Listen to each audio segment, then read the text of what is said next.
We got a 2021 Genesis GV80. We're going to reset the service reminders and the oil life on this car here. So you're going to go over to the radio and you're going to do everything at the radio.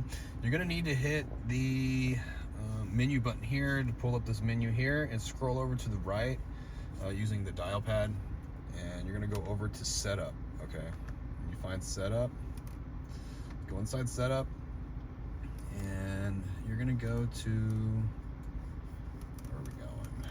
This is kind of like doing a Hyundai. Go into vehicle, and cluster is where you're going in the 2021.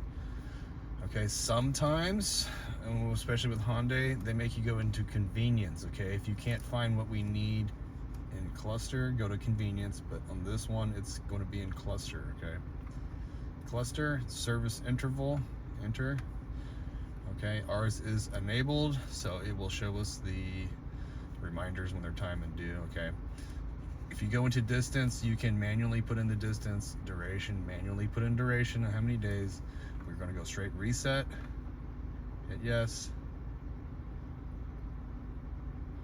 and now we're at the manufacturer's recommended 1 year, 80,000 miles. Okay, it will remind you to change the oil. All right, again, if you can't find it in cluster, go down to convenience and see if it's in convenience. Okay.